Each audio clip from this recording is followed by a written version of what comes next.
Yeah, I'll react to that, sure. Hello, gentlemen and ladies. I do not care what is in between your legs. I just care that you want to learn about history. Shadiversity, new channel. What rooms are inside real medieval castles? I love castles, love learning about them. I've never visited a real one. I will, I guarantee that. And yeah, I'm interested in this video. Let's go. Original link to the video, top of the description. If you hear some construction noises, I just gotta deal with that today. My name's Connor. If you're new, did I say that? I'm all over the place. Let's just get started. All right, go.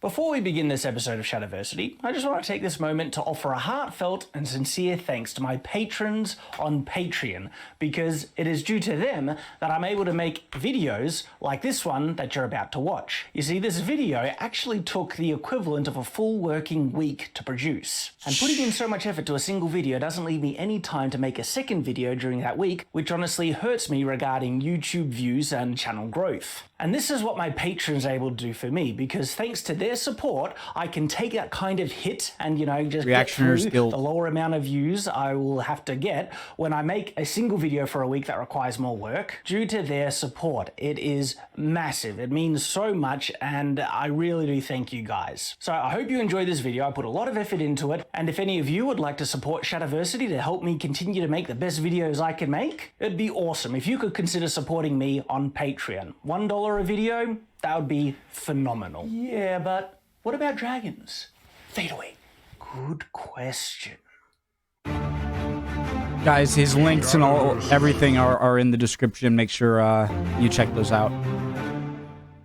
Greetings, I'm Shad, and let's talk about the inside of medieval castles, specifically the type of rooms that you would expect to find. Now, thanks to fantasy and pop culture and such, castles can be very misunderstood things. Sorry, guys. Oh, that's me finishing uploading another video I had. Sorry.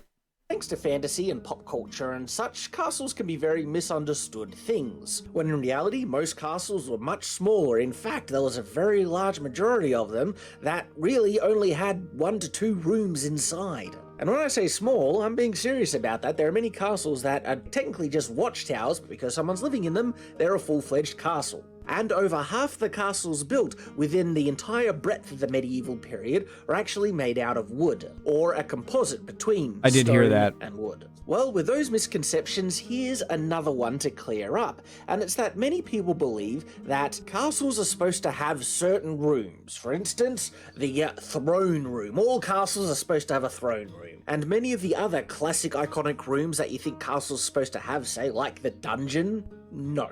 The way to get a good baseline for the minimum requirements as to the type of rooms you would expect to find within a grain storage room medieval castle is to understand what a real medieval castle was, which is a private fortified medieval residence, with exceptions of course. Not every structure that is identified as a castle within the medieval period falls into this strict definition, but most do. So the first and primary part of this is, of course, the residence. And what is the minimum requirements for a medieval residence? A blanket. Well, basically, it's a single room.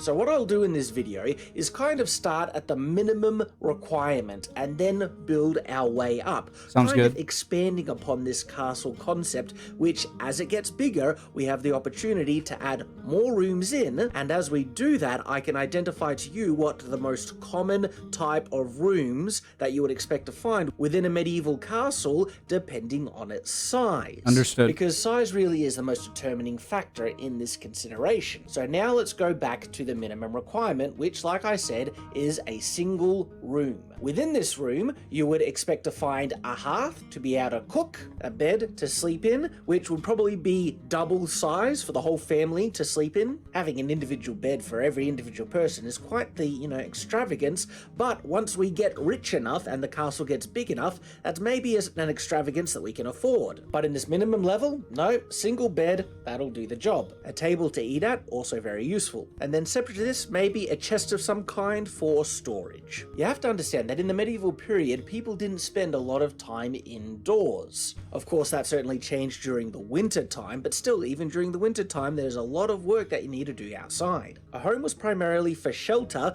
during the nighttime and when it was cold. In regards to what you would expect to find on the outside, I'll only briefly touch on because that's not necessarily the subject of this video, but So it's interesting that there's a wooden roof inside the castle. Sorry guys, something happened with the audio. Necessarily the subject of this video, but there are a couple of essential things that you would need to help sustain this home. That being a place to store food, and it could actually be on the inside of the castle if there's enough room, a place to store firewood ready for the winter, and a place to keep your animals. And for food, you certainly need it to be in shelter, and regarding animals and firewood, that helps to have shelter for those as well. And if you have those things covered and your main personal shelter is fortified and defensible, you do have a legitimate medieval castle in its most basic iteration. And there are many real medieval castles that we've identified that are as basic as this. Many didn't even have walls around them, but if you add an additional wall around that keep, well, you've just added the defensive ability, because now those things that are sitting on the outside, like your food, firewood, and animals, have proper protection as well. A good water source is very important, and this can be via well or a nearby lake, river, stream, whatever. Regarding a place for you to go do your business, you know, when nature calls, you don't actually need a toilet within or even in the direct vicinity of your castle, because if there's a nearby stream, you can go and do your business there. But if you don't have access to anything like that, a simple hole in the ground will do the job for you, kind of like the classic drop dunny. And then you can work up from there in terms of levels of luxury. For instance, having a shelter over the place where you need to do your business, very helpful and beneficial, especially when it's raining or particularly cold. And then moving it in to where you actually sleep and live, an additional luxury. It's not necessary, but that's one of the first kind of things you can consider when adding onto your car. I'd imagine the sewage isn't the best, so I feel like you might want to keep it outside. For some reason, the sound is going out when I'm pausing the video, and so I'm going to try and not pause as we go through here.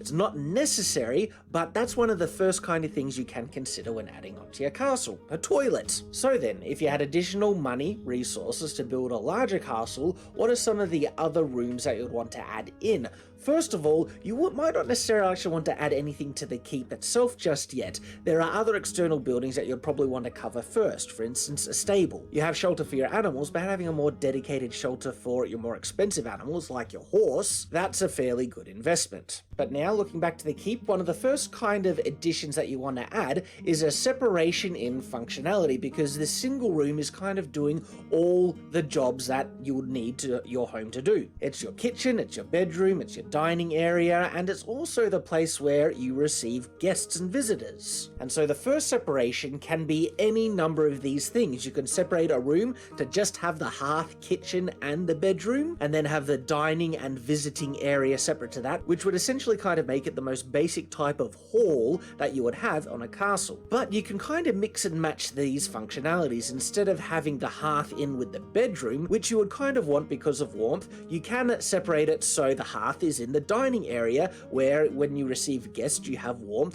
then you might want to add in an additional fireplace for the bedroom. This simple division in the functionality of the single room into two is actually already quite the extravagance, and it can create a bit of separation between the Lord and his servants, guests, and whatever, where they are allowed into the public area, which is kind of the small grand hall that they have on this castle, but they're not allowed into the Lord's bedroom. In fact, this basic separation between the Lord's private part of the castle and the part where he receives his servants and vassals and such is one of the more basic and fundamental designs of many castles that have this advanced step above just being really a single room, having this division. And there are many arrangements in castle designs which handle this, where the hall, the entry part where they're receiving guests, is expanded and becomes much, much larger. Their own bedroom doesn't need to be massive, but if they're going to be raising a family, it will help to have a little bit of a larger space for their spouse and children. And then the next stage to this is to separate the kitchen from wherever the kitchen just so happened to be located. If it was in the bedroom or the great hall, a separate section section where, if you're wealthy enough to have a cook,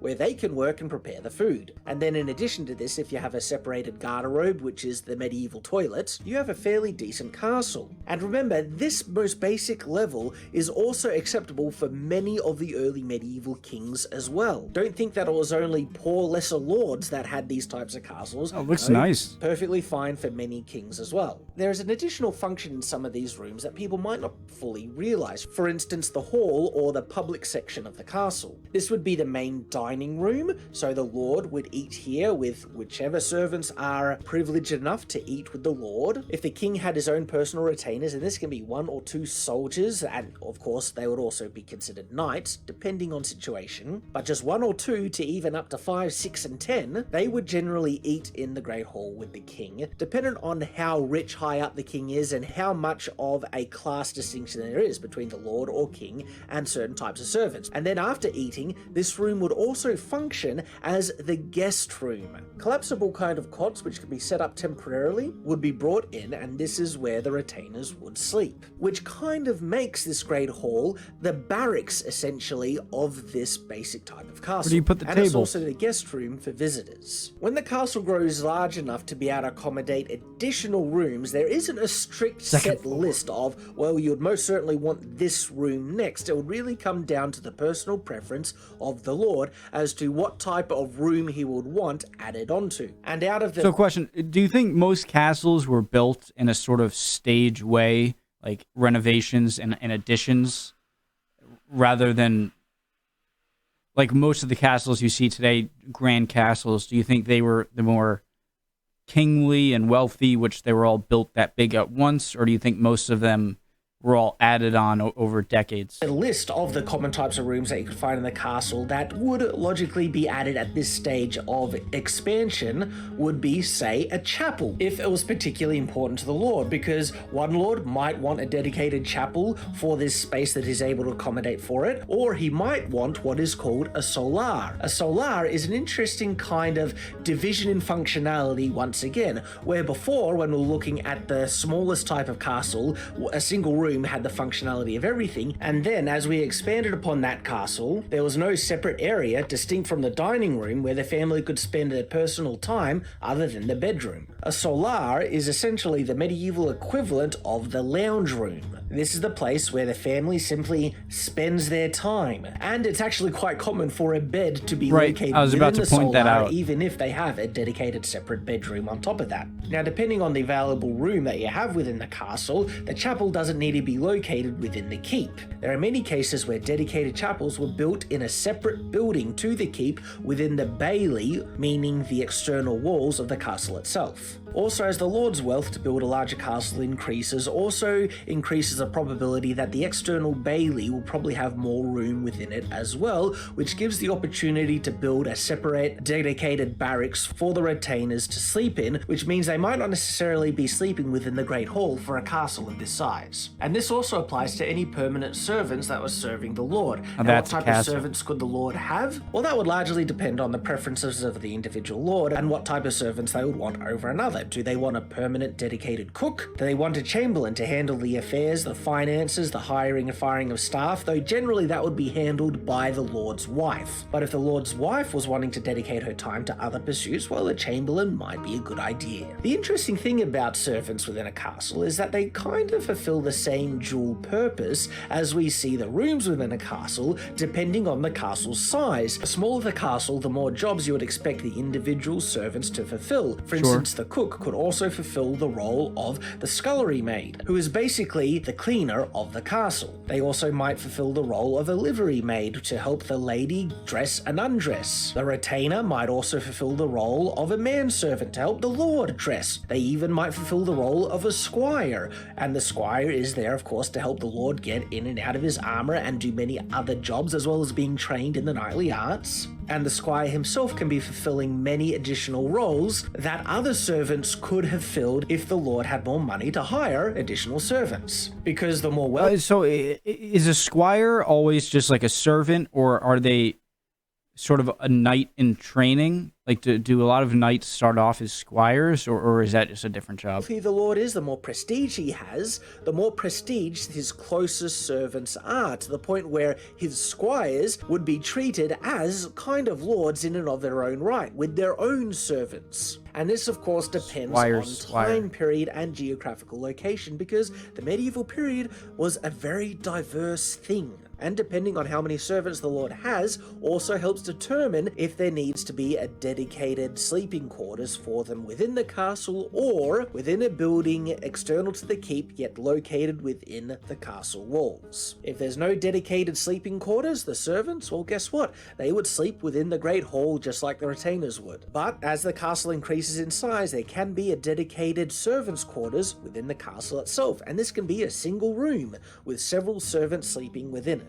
This servants' quarters would usually always be located close to where they would be doing their work, for instance the kitchen, but an important distinction between the servant sleeping quarters and the lord's sleeping quarters. Maintaining the separation of class was a significant thing in the medieval period. So at the moment we kind of have a castle with a dedicated great hall, which also functioned as the main dining room and also guest room, a kitchen with possibly servants' quarters adjoining it, storage rooms, garderobe, the main bedroom for the lord and his family, and a separated kind of living room known as the solar. Here we have a very legitimate and what would be considered generously sized medieval.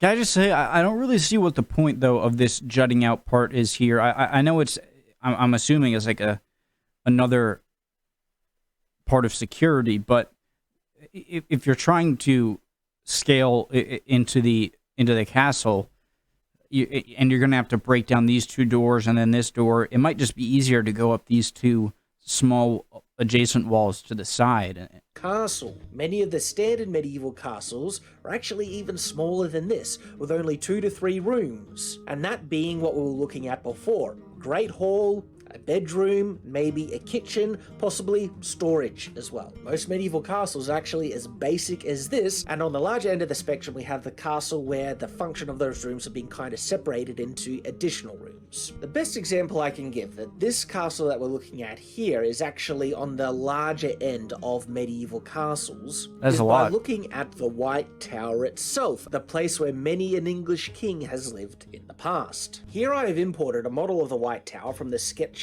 warehouse, and then scaled it to size off one of the floor plans I was able to find on the internet. And consider this, the White Tower is regarded as one of the very largest castle keeps of medieval Europe. But that's more so in regards to the early and high Middle Ages, because in the late Middle Ages, castles did get bigger. Wow. Still, it was rare and exceptional to have a keep bigger than the White Tower as we see here. And in comparison to the castle that we've been able to see grow in this video, the White Tower is only 40% larger, and it is one of the biggest. And then the next thing that we can confirm by looking at the White Tower is how the I mean, 40% larger, that can still mean a lot of volume within the castle in difference. Biggest. And then the next thing that we can confirm by looking at the White Tower is how the internal divisions work, because you will notice that they're very basic and very similar to the divisions that we're able to put on the castle featured in this video. The White Tower is divided into 3 sections on 4 consecutive levels. The lowest level, or undercroft of the keep, was used for storage and as a dungeon, and even in some cases a torture room. The next floor, which was the only entry point of the castle when it was originally built, because of course this keep has changed over time, well, this floor was actually kind of the barracks of the castle. This is where the castle's garrison lived, and it was a very defensible feature because that meant anyone trying to get to the lord had to actually fight through a barracks or garrison of men located right here. There is also speculation that a forebuilding, kind of like a small barbican or entry hall, was actually fixed just outside this door entry, but it's no longer there. I expect there would have been something like that just to add an additional defensive feature to the entry point of the keep. The only access to the upper kind of livable portion of the keep was through this barracks at this stairwell. The next floor of the keep has an inbuilt chapel, very common. The next sectioned off kind of room on this floor was where the court was held, while the main room, this larger part here, Dining? was the banquet hall. And this right here in and of itself is actually kind of an extravagance, separating those two functions, where on many other castles, the banquet hall could easily be located within the great hall itself. So the bedchambers must be in the... staircases started on this floor as well, leading up to the floor above. The third and final floor of the keep is interestingly far more basic than people really would have considered that a king would want. First of all, there is kind of a hallway that rings the external barrier of this upper floor. This is actually a defensive feature, giving access to all the arrow loops that circle the keep itself. There's kind of like a void in the floor to the chapel beneath. This section of castle is kind of like the personal council chamber for the king, while the one underneath it was his private living quarters. Essentially, the king only had one private personal room within this keep where his whole family would live. And that is the whole internal layout of the White Tower. I wondered what it was going to be like in the top of these spires here, if they're just lookout areas or... Tower. This was the actual residence of many a medieval king, and what's so interesting about it, it is far smaller than many people realize. Now, of course, you have to understand, as the kings of England grew in wealth, additional buildings were built around the White Tower, enabling it to house more servants, more soldiers, more guests, and more rooms for the use of the king and his family. But when the keep was the sole... Look at that. There's a way for boats to get in right into the keep through this little doorway here. Rooms for the use of the king and his family. But when the keep was the sole main primary building, this is what they had. Was this the largest type of castle within the medieval period? Not at all. Castles, of course, were able to come even larger, but they start to become the minority in terms of what was a standard medieval castle. And what rooms would you expect to find in castles even larger? Well, it's just an additional separation and also duplication of the type of rooms that we already have. Okay. A second bedroom, a third bedroom, and maybe even a guest room, so visitors don't need to sleep within the Great Hall on temporary beds. More servants' quarters, separating the dining function from the Great Hall, so you have a dedicated banquet hall and a Great Hall, like what we saw in the White Tower, a dedicated guard room, a schoolroom where the children receive their lessons from their tutors. Sorry, that's what I think of when I think of a medieval castle. I don't know if I'm right or not. It's just what I think of, just surrounded by water here. I know growing up, like there must be moats and alligators and whatnot, but water here, and then these giant circular towers. Separate from having them done inside the actual bedroom of the Lord, a dedicated bathroom, and when I say that, I mean a medieval type of bath room, a room where the baths are located. Because, of course, as the kings got richer and richer, their castles got larger and larger, but these are only the castles of the kings and the most wealthy lords. Look at that. The castles of the average lord in the medieval period, even towards the late medieval period, was still in a much more modest size. Hey, I'll take it. And then the homes of the most wealthy kings started to get so large and lose their military fortified functional purpose to the point that they evolved into palaces and they weren't castles anymore. Although some palaces were built in kind of like a castle Victorian neo-Gothic style, but that of course was after the medieval period. And of course we should remember that these castle-like palaces are not properly fortified, they're not military structures. And in this sense they are not the same type of castle as the true authentic medieval castle, which was always a type of military structure. But that's going into the difference between the neo-Gothic castle and the medieval castle. These are actually two separate, distinct things. Within this video, I've been able to show you the types of rooms you could expect to find within the standard medieval castle. But what about the massive medieval castle? I am correct, by the way, right? That these pegs that you see, all these peg holes, these square peg holes, were for the original scaffolding to build up and up so you could pulley, lift more stones up and keep building, right? could expect to find within the standard medieval castle. But what about the massive medieval castles, the largest of the large? What type of rooms or layout would you expect to find within them? Well, if you'd like to see a floor-by-floor breakdown of a castle that would have been considered massive within the medieval period, and how the room selection and internal layout can be done, please go watch my video, Principles of Castle Design, Honor Guard Epic Tour and Analysis. I will. And in that video, you'll see many of the rooms that were talked about in this video, just contextualized in a finished design. So, thank you very much for watching. I hope you have enjoyed. Thank you, sir. And I hope to see you again. Until that time, farewell.